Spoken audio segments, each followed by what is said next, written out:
So, Jon, this is a real privilege for me, and I want to share with you before we get into the conversation around what we're going to talk about. I really just wanted to take this opportunity selfishly to thank you from the bottom of my heart, because, before we even got talking, I sort of sat in meditation, and I was surprised actually as emotion came up for me. I had tears arriving, and they were tears of gratitude. And, I have all these books for the listeners that might not know. And, these books, this one's particularly well worn. It's actually yellow. Pages have gone golden yellow. And, I was just reflecting on how incredible it is that a human being, when they are connected to their, as you call it, karmic assignment or purpose, can so profoundly touch so many people's lives that they don't even necessarily realize. And for me personally, reading your books, having your narrative and your articulation of this practice of mindfulness, really along the past 40 years of my life, and also being fortunate enough to come to, your retreat when you came to Australia, you helped, what you taught and what you transmitted really helped to unlock some really limiting narratives and stories for me that literally did transform my life and has helped me be of much greater service in the world. So if I leave with anything, I just felt I've got to share that with you because I am deeply grateful.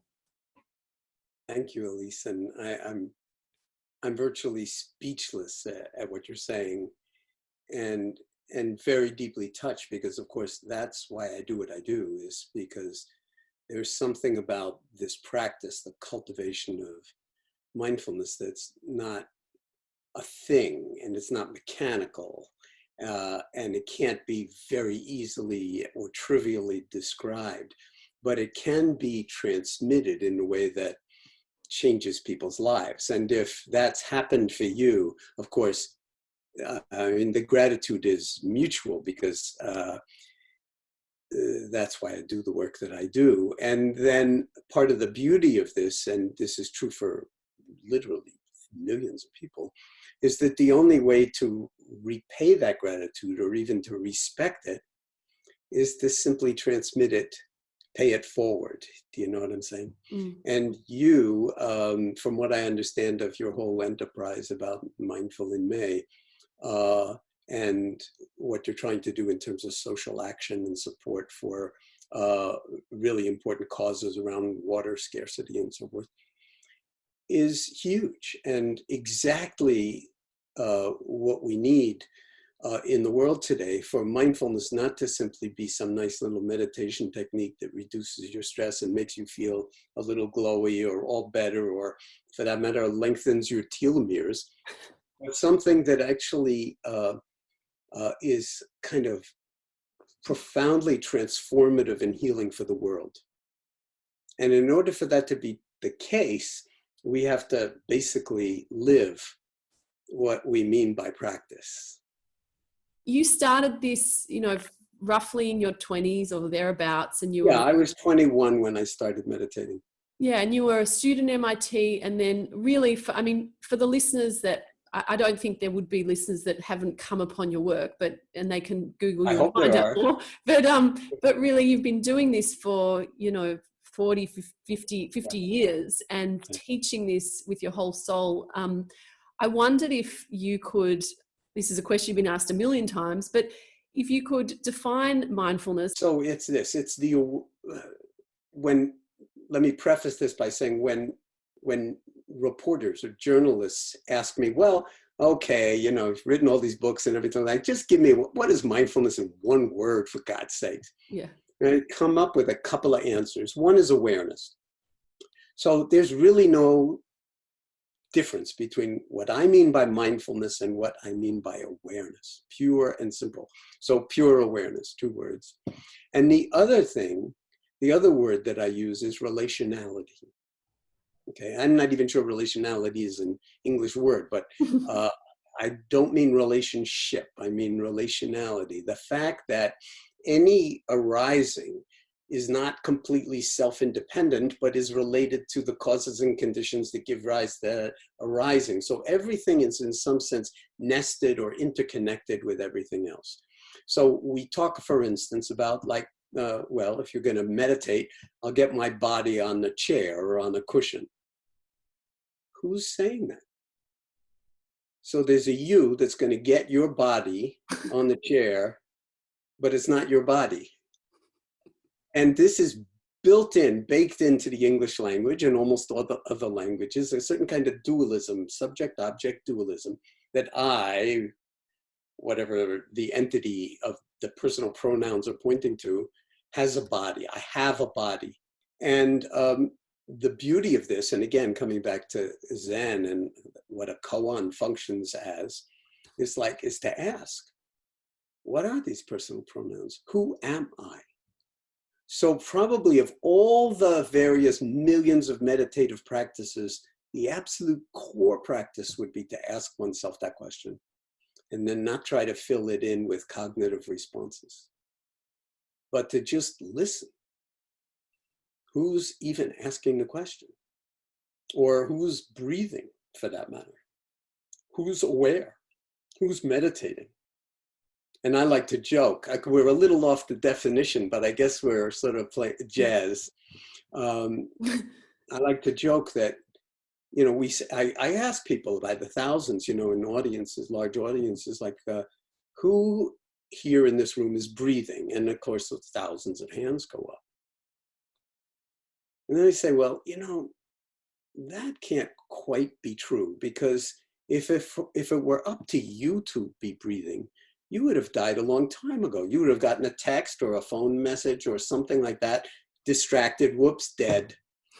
So the brainstem and the phrenic nerve and the diaphragm won't let you, whoever you think you are, whoever the you is, that me, I am breathing, won't let you anywhere near the real breathing apparatus. I mean, you could hold your breath for a little bit, but you can't commit suicide by holding your breath. So you, in a very real way, it's not fair to say that you are breathing. So when we use language in a way that prevents us from seeing the actuality of the deep interconnectedness and the impersonal nature of even the breathing, never mind all the other homeostatic, metabolic processes that go into this galaxy that we would call the human body. I mean, it's got as many atoms as a galaxy has stars, at least. Most of it's empty space, just like if you get down small enough, just like a galaxy. So the human body is itself a remarkable manifestation of actuality. And we don't walk down the street thinking that way at all, or seeing each other that way. When you say have a baby, you begin to actually understand the miracle of this, because even if you birth the baby, you can't really say that I did it. You know, it did itself with a lot of cooperation and help, but there's some element of it that's really beyond thinking. So to come back to the subject-object duality and so forth, and not getting caught in that, breathing is happening, just like the weather is just happening. You know, there's nobody doing weathering, and there's nobody doing breathing. So to come back to the definition, or we'll be here for 6 hours. My working definition, aside from pure awareness or relationality, which was what this whole thing was pointing to, is the awareness that arises from paying attention on purpose in the present moment, non-judgmentally. So I'll repeat that. It's awareness, the awareness that arises instrumentally from paying attention on purpose in the present moment and non-judgmentally. And the non-judgmentally is the kicker, because It doesn't mean to force yourself to not have any judgments, but more like a scientist would attempt to suspend the judging as much as we can, so we're not biasing our perceptions, and just attend to whatever's unfolding. And the first thing you'll notice is that you've got nothing but judgments. You like this, you don't like that, the breath is boring, meditation's stupid, or the opposite, that like, you know, all my friends do it, now I'm going to be able to brag about. Whatever it is, that's just noise in the system. It's called thinking. Okay, so what the definition is pointing to is embracing, excuse me, embracing whatever it is that arises when you attend. You're a physician, right? Mm-hmm. So physicians, when they round in the hospital, are called attendings for a reason. It's really important to attend. What's the relevance of, okay, I am me and I have a body? Like, what's the relevance of unpacking that? So let me just give you another kind of encapsulation for it, and it's sort of a pointer. And that is, maybe the bottom line is simply this: to not take personally what's not personal.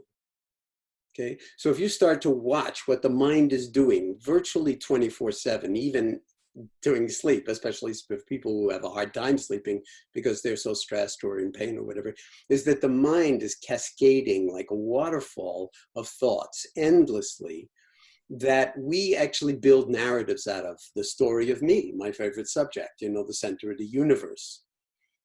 And it's fine to be the center of the universe as long as you remember that everybody else is the center of the universe too. So it doesn't in that sense make you special. But then the question is that narrative true? Mm. So the real purpose of mindfulness practice is liberation. Liberation from all of the various ways that we actually shackle ourselves, imprison ourselves, disregard ourselves, and the kind of implicit violence that's included in that, and the harm that actually can extend itself out for decades, where you never feel like you're really here. Mm. And you're always trying to get here. And then meditation becomes, if you're not careful, one more attempt to get here and have a great experience. And if you flip that and just realize, if you sit down or lie down or stand on your head or whatever you want to do to meditate, instead of idealizing a great experience, maybe you could just for a fraction of a second realize that your eyes are seeing, they're doing what they're supposed to be doing, hopefully. Your ears are hearing. Your spine is holding you in the posture that you've adopted, however that is. Your breath is moving freely and keeping you alive. Your mind is doing whatever your mind is doing, but that's not all of what's going on in any given moment. So you do not have to be carried away in the thought stream and the narratives that we're talking about, the story of me. And therefore, right in this moment, the experience that you're having is actually quite remarkable. Nothing wrong with your eyes, nothing wrong with your ears, nothing wrong with your digestion, nothing. You're already whole, you're already complete in this moment. So it doesn't mean like, oh, if I'll only meditate for the next 40 or 50 years, then I'll get to whatever it is that you think 40 or 50 years of meditation will do. That one moment of insight and liberation won't give you right here and right now. And when you practice in that way, I mean, thousands of people will say, you know, after an MBSR course or something like that, they'll say things like, you gave me back my life. And I'll say, or all the MBSR teachers will say, no, we didn't. We didn't give you anything. You gave your life back to yourself by threading this needle, by letting go of trying to reify some goal, some ideal that you have to force yourself to be a Buddha, an enlightened being, or whatever your mind will come up with that will gin up the value of having to take this enormous amounts of time actually and meditate, if you think of meditation that way. But if you think of meditation as like life itself, that the true meditative curriculum is life. It's not sitting on your ass and looking like a statue in the British Museum. As we say to our patients when they come into the clinic, with all sorts of medical diagnoses, unimaginable, that from our perspective, there's more right with you than wrong with you, no matter what's wrong with you. And we're going to pour energy during these 8 weeks into what's right with you in the form of awareness and attention and kindness towards yourself when you notice you're not being kind to yourself. And just see what happens. No idealized goal. Although we'll ask people to set goals, because then it's a lot of fun to ask them 8 weeks later, what would you say about this goal that you set for yourself 8 weeks before? A lot of the time people don't even remember it. But the biggest goal that people set, even if they have cancer or some horrible, sort of challenge in their life, their biggest goal is peace of mind. And peace of mind is right here. But for the listeners, could you help the listeners right now in this moment locate awareness, like what you're talking about? Yeah, well, so to really bring it sort of into. Sure. Well, so far we've been talking, right? And people have been listening, presumably, and also watching our faces. So to one degree or another, you've been attending, and maybe depending on how resonant you are with what's being pointed to in our conversing, you will have feelings inside your body, or, a sense of like, I'm confused, or yes, I agree, or I want to learn more, or whatever, which is, of course, your very purpose in having this kind of thing, is so that people will, in fact, resonate to some degree and continue with this kind of adventure of a lifetime. So we can just also realize, because it's already happening, that this conversation is a meditation in and of its own. And it's one that everybody's listening into. So it's not just you and me. It's not just about you and me, because we're aware that there are people who are going to be listening to this conversation all over the place. And we're doing it very instrumentally for that reason. But at the same time, we're doing it non-instrumentally because it's just what it is. We haven't scripted it. We don't have any ulterior motive for doing this other than it be of use. So it's a kind of offering. It's intrinsically, in some sense, generous, because it's assuming that people are going to be able to hear it in a way that is validating of their own experience and inspiring in some way. That's why I do that. And I would call that love. So we could invite people right now, as they're listening to my voice, you can shut your eyes. I mean, then you don't need to look at me or you, but to just attend to the feeling of the body sitting here as you're hearing what I'm saying. And see if you can bring awareness to a sense of the carriage of the body, how you have chosen to position your body. You could be lying on the couch or on your bed or sitting in a chair. See if you can just envelop the entirety of your body with awareness, so that you can feel it from the bottoms of your feet to the, right through your entire torso, and from the tips of your fingers and thumbs right up through your armpits and shoulders and the neck and head, and the whole body just sitting here, lying here, standing here, whatever it is, and breathing, because it's doing it anyway. And it's doing it. If I shut up and we just went offline for the rest of your life and my life, it would still be doing this. And so there are an infinite number of moments in which you can drop in on yourself. And when you drop into the present moment, you're basically stepping outside of time, and you're just inhabiting what we could call the space or the field of your own awareness. And you can actually practice this. You can practice accessing your own awareness, because most of the time we get hijacked by our thinking and our emotions, but our awareness is another form of intelligence that we're born with, that's far more powerful than thinking, because all you need to do is think the biggest thought that you can think, like, the infinitude of not just the galaxy, but the universe, or never mind the universe, the multidimensional multiverse. And you can be aware of how that feels. You can hold that whole thought in awareness. So the space of awareness has to be bigger than the content of any thought. So there's nothing wrong with you in that sense. You're already like a genius, a miraculous being, to be able to hold all of this in no time. And with the beauty of a body that's not dead yet, still breathing. Good. We're ahead of the curve here. And so you can rest in this awareness and let the body do its breathing. Let the mind do its thinking if it's going to thinking. So we're not trying to try to stop where the mind is going to go perseverate or create narrative, but we're just going to hold it all in awareness. If anxiety comes up, you can ask, is my awareness of the anxiety anxious? If pain in the body comes up, you can ask, is the awareness of the discomfort or the pain or whatever you want to call it, in pain, suffering? And investigate for yourself. Be your own laboratory scientist. That's what it really means to be a meditator.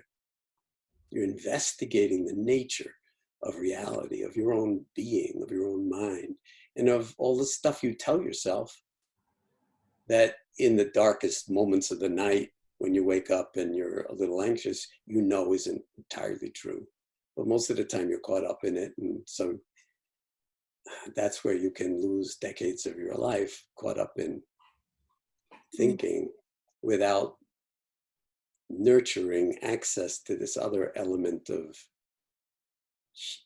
being human that is so profound and liberative, because we started off saying that in some sense, the real value of this is it is freeing, it is liberating us from the ways in which we imprison ourselves, and in which conventional reality and thought kind of forms, toxic thoughts and so forth, even trauma, can be imprisoning. And then we're always looking for an escape instead of realizing like we're really already free. And there's like no separation between that freedom except to wake up moment by moment by moment.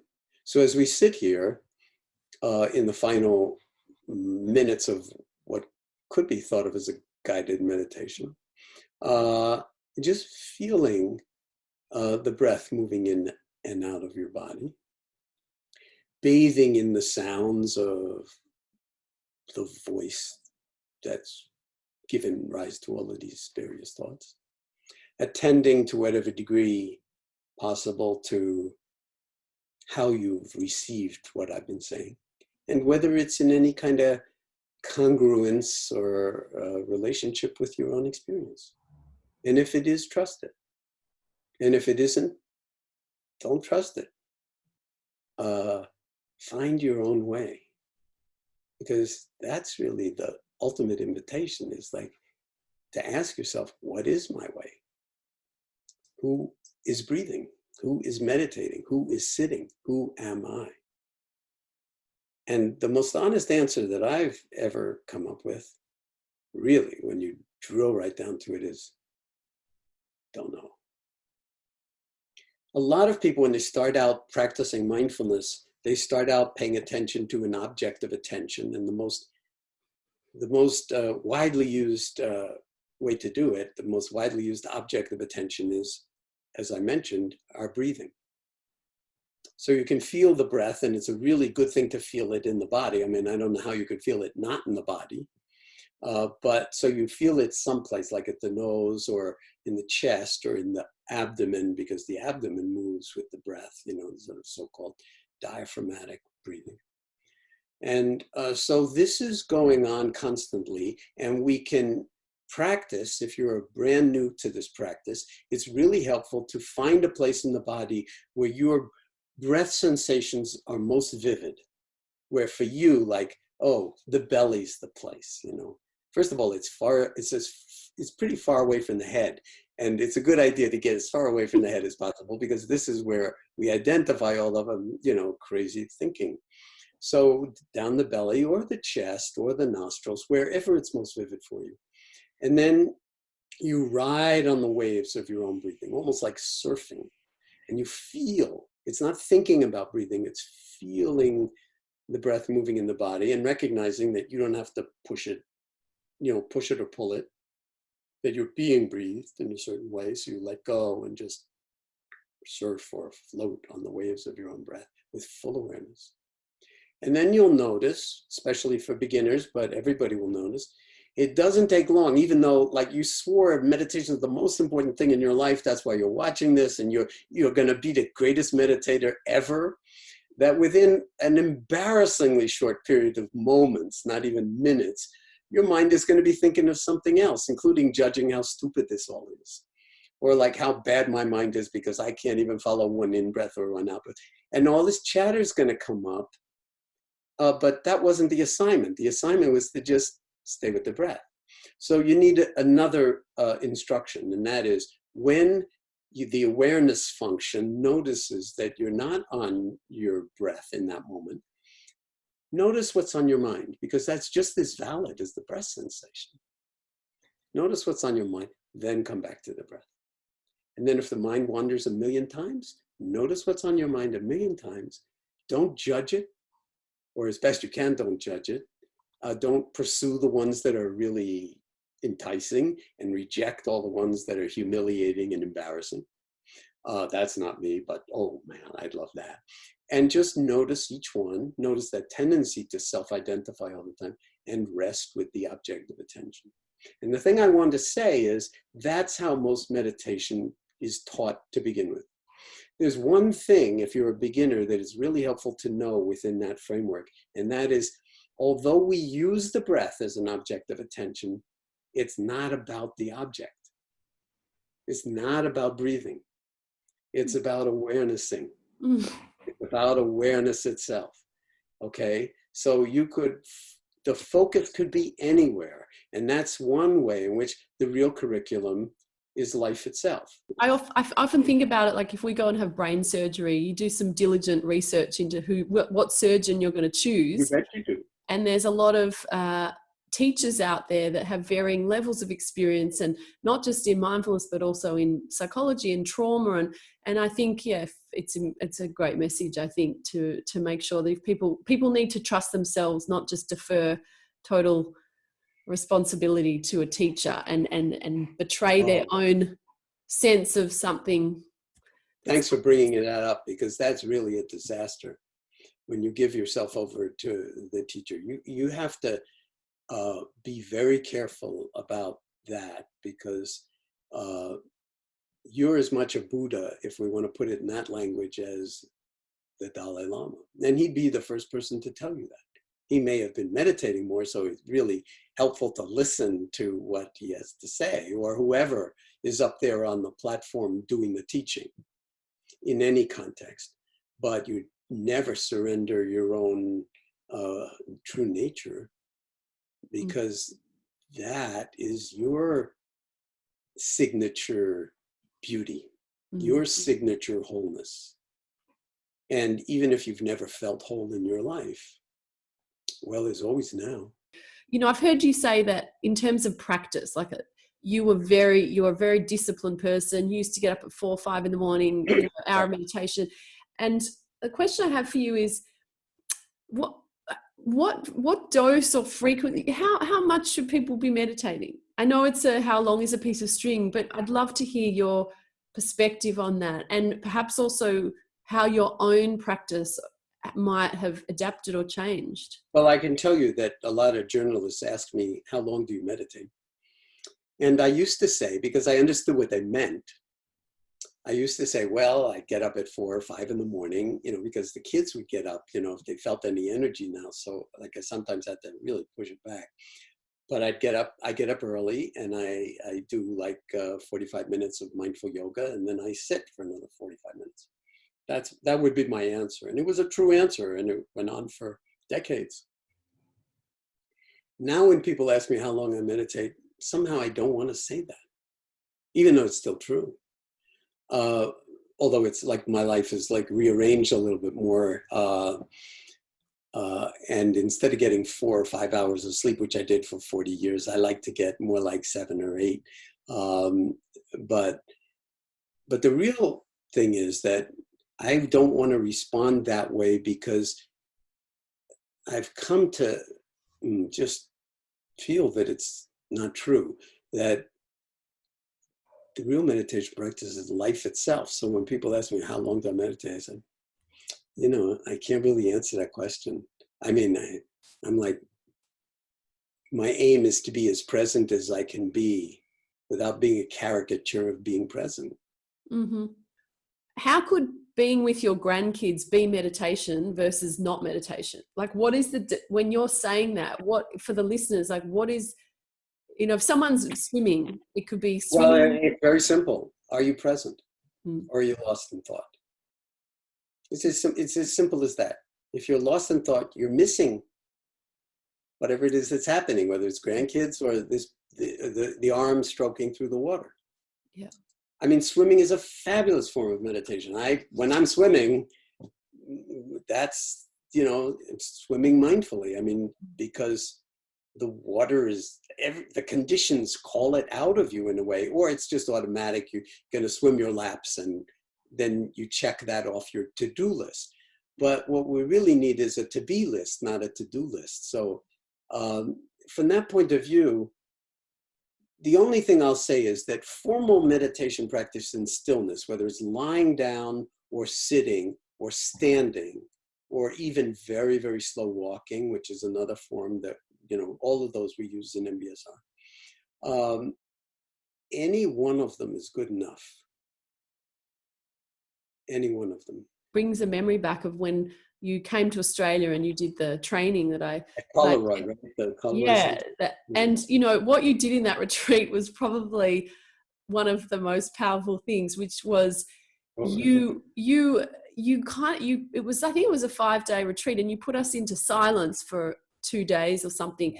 And we didn't know that was going to happen. And what was really interesting is I think a few people left because that was really intimidating for people. And for me personally as well, like the resistance to be in silence was strong. And I'd always wanted to go on a meditation retreat, but I was scared. There was resistance. And so that, like, popping that, surprising us with that, I think was such a powerful thing. And I just wanted to raise that, because I think the listeners that are here and wondering or thinking about going on a retreat or something like that, and there might be resistance, it's like really...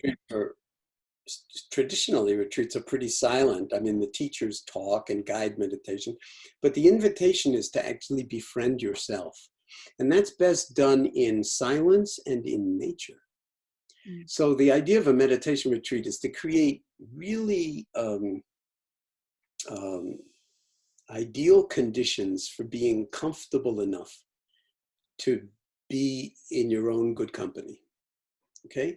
And then drop into silence. And of course, silence is like your mind won't let you alone. So it's like, that's part of the problem, is that people say, I don't like the silence, but what they don't like is sitting on the cushion, and their mind will not stop driving them crazy. But if you stay with it for 3 or 4 or 5 days, which is, of course, asking a lot, but we don't push people to go on retreat, they volunteer.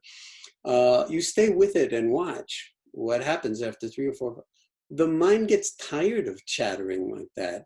And the awareness function, actually, it's almost like the clouds evaporate and there it is, the sun, the awareness function. It's never not here, but it gets occluded by the clouds and the storms in the mind. And then when you see that, you never forget it. You never forget it. So the value of going on retreat is not to have that experience, but to give yourself over to befriending the unfolding of your day, your moments, the present moment, which is timeless, for a long enough stretch of days where all of the resistance and chatter and agendas and everything drops away. And then all of a sudden that fundamental question, who am I, actually arises, and it's like, oh, it's just pure awareness. sitting on the cushion, walking, apprehending this tree, this bush, this flower, this bird. And all of a sudden you're seeing, like I've seen that bird like my whole life. I've never seen it before. I've never apprehended it and not built a story, a narrative around it. Oh, because you can go on retreat and then build a narrative of how great your retreat is. And you know what that does? It kills the actual outcome of the retreat, because then you're going to live inside your narrative of how great your retreat was, or how horrible and painful and stressful and boring it was. And that's where we started, was with this narrative that becomes a prison. It's an imprisoning. And that's, again, where the liberation comes in. It's just like, yeah, you put yourself in the cage, but the door is open. You know, for people that start off and they wonder, well, hang on, is meditation, it's all about, you know, being in the present. And so how does that fit with making plans for the future? And I have a family and I got to work. And so is this in contradiction? How does this work together? Well, the challenge is to let our doing come out of our being. So we're called human beings, but we act as if we're just automatons, human doings, and drop into bed exhausted at the end of the day and wonder what happened, and then get up the next day and do the same thing. So again, this is not about, let's say we want to change the future. We want the future to be different, which I think everybody does. We want it to have the best outcomes. We want to have the least harm and the maximal good, at least for us, you know, or our family. But if you're thinking bigger, then like for everybody, and not just humans, but all species, because if all the animals were gone, we'd be gone too, and all the plants. And, you know, it's a completely interconnected universe.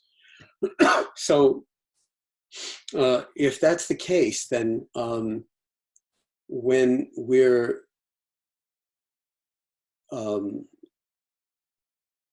true to ourselves and awake in the present moment, you could say the crystal lattice of the interrelated universe is already different, because you've made a commitment to show up and wake up and not be caught in your self-centered narrative.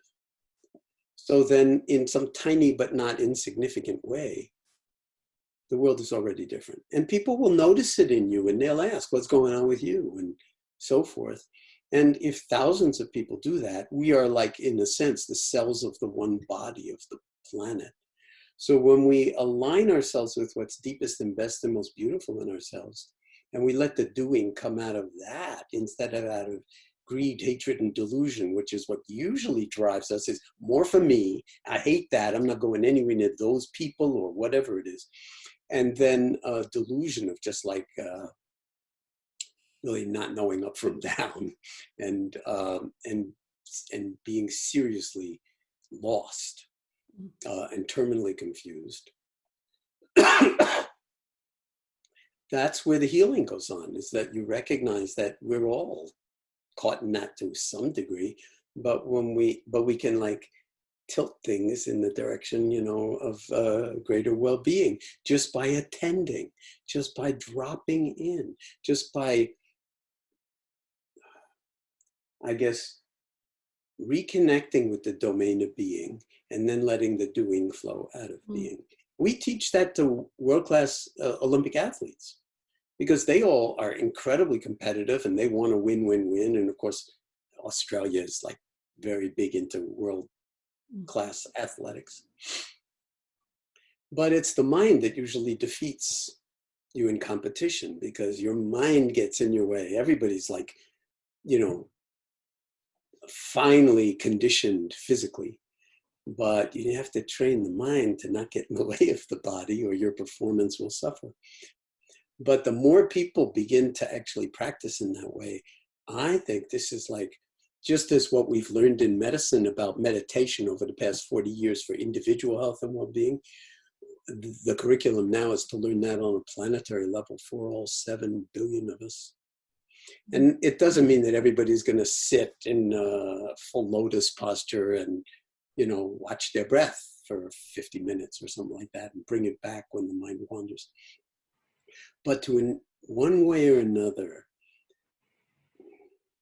align oneself with awareness and what's deepest and best in oneself, so that you can like parent and see your children and be present for them. Because 20 years go by, that's easily missed. There's a lot of hurt and a lot of trauma just around parenting and children. I'm very grateful for the time. You know, I feel like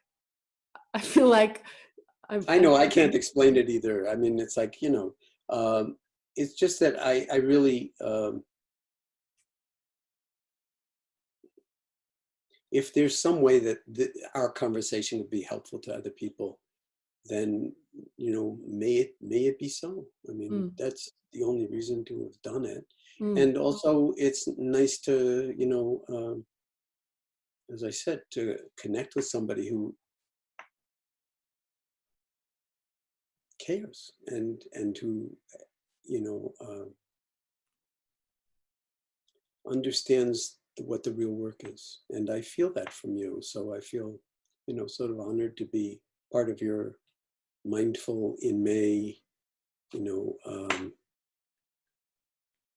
initiative, I guess you'd call it. Thank you. I appreciate your words. I want to maybe just round it up, and there's a question around, well, there was a phrase that you used on the retreat that you use frequently that really has stayed with me, and that is put out the welcome mat. You put out the welcome mat. And so for me, that's been, so helpful, because it's in those moments where I feel a aversion, something's happening, there's a person or a feeling or an anxiety, and I feel myself turning away. I just don't want it. And then I hear that phrase that stay with me, like put out the welcome mat, open to this. And it's just, I really want to share that, because I really want the listeners to understand that. Well, how has it made a difference in your life? Well, it's just that rather than turning away from things that are fearful or unpleasant, I've turned towards them, and through that, I've learned a lot about myself, and I've gained more courage, and things have opened up that wouldn't have opened up, And sometimes I use the phrase, I would refer to what you just said as you metabolized it. Yeah. Yeah. Okay. So when you swallow and digest what you most want to turn away from, by putting out the welcome mat for it and say, it's not like you have to embrace it, but you just attend to it. Just let it be here and watch its energies in relationship to your awareness. I mean, you couldn't pay a university enough to give you that kind of an education, and it's profound. But it does require a certain kind of bravery or resolve or willingness to not just go with what the personal pronouns prefer, what I like, and then turn away from what I don't like. You use the word aversion. That's what aversion is. Greed is more for me. So again, the personal pronoun, I want this, and I won't be complete until I get this. And everybody who's listening knows that, and you've gotten that, and you're still not complete, because you need the next thing and the next thing and the next thing. And you'll never be complete by trying to complete yourself with stuff that's outside of you. But maybe you could, again, flip that, do Aikido on it, and like you're already complete. That's what the word whole means, W-H-O-L-E. That's what the word health means. The only thing you're going to get by time going by, whether you're meditating or not, is older. This is it. So in a certain way, you've got everything going for you if, again, you can, in some sense, flip things and just say, okay, I'm going to start seeing how much greed arises in my life. How much my life is driven by, I gotta have this, even for a latte or a cappuccino, or, it's like, how much attachment is there to it? I'm like, I got to have that, or this or that, or like somebody panhandling on the street, and like you turn away, and like self-righteousness arises, or like, or you give a small amount when you could give a bigger amount, but you just, And these are tricky issues, and I'm not saying people should be one way or another about it, but when you start to attend to how the mind doesn't like stuff and pushes it away, and then on the other hand, what it wants and craves and is pulling itself towards, you know, if I was standing up, I'd be really off balance because I'd be running towards what I don't have, pushing away what I don't want, and I'm like completely off balance all the time.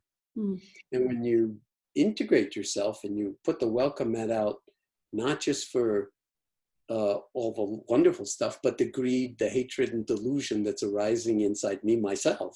And then you realize that's not you yourself. That's just like a weather pattern or a habit that we've all developed. Thank you so much for your teaching, your time, and wishing you well, and wishing you flourishing, and wishing you thank you very much, and time to continue. Keep up the one great work.